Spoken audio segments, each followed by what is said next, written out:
Ça va. Bonjour. Le sujet que nous allons considérer aujourd'hui est vivre dans la présence de Dieu. La présence de Dieu est quelque chose de difficile, compliqué à saisir. Dieu est invisible, Dieu est esprit.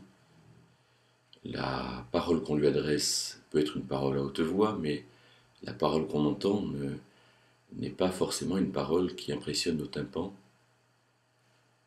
Et pourtant, Élie, en 1 roi 19, verset 1er, est quelqu'un qui peut dire « Le Dieu devant qui je me tiens est vivant que ». Donc il a l'habitude de se tenir devant Dieu et il a aussi l'habitude de ressentir quelque chose qui est consécutif au fait qu'il se tienne devant Dieu. Dieu est vivant et donc quand il se tient devant Dieu, il se passe quelque chose. Alors, cette présence de Dieu, cette absence de Dieu est quelque chose de très important et certainement elle ne dépend pas de Dieu parce que Dieu veut être présent avec chacun. La présence de Dieu dépend de nous. Et par exemple, en 2 Chroniques 15, on voit ce prophète qui s'approche du roi et de ceux qui sont avec lui, verset 2, et qui leur dit « Mais si vous êtes avec Dieu, Dieu sera avec vous ». Dans le Nouveau Testament, c'est Jacques, chapitre 4, verset 8, qui dit « Approchez-vous de Dieu et il s'approchera de vous ». La présence de Dieu est donc quelque chose qui dépend de nous et qui dépend de la disponibilité que nous avons, ou de la perspective que nous avons d'être dans la présence de Dieu. On pourrait remarquer en 2 Corinthiens 21 que la question de l'Esprit de Dieu en nous nous est montrée sous 3 formes. Il est dit que nous sommes scellés de l'Esprit, que nous sommes oints, l'onction de l'Esprit, et que nous avons les arts de l'Esprit. Alors nous sommes scellés de l'Esprit, il y a donc un sceau qui est sur nous et qui marque le fait que nous appartenons à Dieu. Éphésiens 1, verset 13 nous dit que nous avons été, ayant cru, nous avons été scellés. Et Éphésiens 4, 30 nous dit que nous n'avons pas à attrister l'Esprit de Dieu par lequel nous avons été scellés. Donc le sceau ne dépend pas de nos humeurs, de tout ce qu'on pourra faire, nous appartenons à Dieu. Le fait qu'on appartienne à Dieu montre qu'on a toujours accès à la présence de Dieu. Le fait d'être oint, l'onction, nous montre que Dieu a répandu sur nous son esprit et que de ce fait, nous avons toujours un accès non seulement à sa présence, mais aussi à quelque chose de réel, de pratique, de dynamique auquel il nous appelle. Nous sommes oints, c'est-à-dire nous sommes consacrés pour quelque chose, pour être quelqu'un, pour faire quelque chose. Si Dieu nous appelle, alors il y a quelque chose à faire avec lui. Et puis, nous avons aussi les arts de l'héritage. Nous hériterons d'une pleine communion avec Dieu, mais nous en avons déjà les arts, comme un acompte.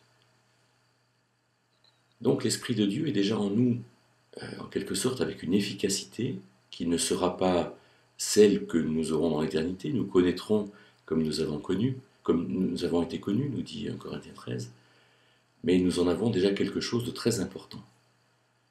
Et donc la présence de Dieu se fait parce que je suis scellé, je lui appartiens, parce que je suis oint, donc je suis appelé, moi, à être quelque chose avec Dieu, et parce que j'en ai la capacité et les arts. Alors pourquoi est-ce que je m'éloigne de Dieu? Et je m'éloigne de Dieu parce que je vais sur un chemin dans lequel il n'est pas. Je ne souhaite pas le rencontrer, je ne souhaite pas le mettre au centre de mes projets, au centre de ma réflexion. Et de ce fait, je peux me retirer de sa présence. Et quand je me retire de sa présence, alors il faut que j'y revienne. Y revenir, c'est ce que Caïn avait fait. Non, c'est ce que Caïn devait faire. Et Caïn avait tout pour le faire. Caïn était irrité parce que son sacrifice n'avait pas été agréé par Dieu, en Genèse chapitre 4, et Caïn rencontre Dieu qui lui dit « Mais pourquoi est-ce que tu es irrité? Si tu ne fais pas bien, alors le sacrifice pour le péché est couché à ta porte. Et donc tu peux revenir à moi. » Et donc il faut que nous sachions revenir à une présence de Dieu dans laquelle vont s'estomper toutes les douleurs de nos égarements. C'est pour ça que l'Épître aux Hébreux, chapitre 12, je crois au verset 14, nous dit « Poursuivez la sainteté sans laquelle nul ne verra le Seigneur. Nous sommes saints, nous avons été sanctifiés, et nous pouvons retrouver cette présence de Dieu. » La présence de Dieu, c'est la seule qui puisse nous donner la lumière, le réconfort, la consolation, le renouvellement des forces, la perspective de ce que nous avons à faire. Et c'est par la prière, en priant Dieu, que nous concrétisons cette présence. C'est par la méditation, l'écoute de sa parole, que nous recevons aussi quelque chose de cette présence.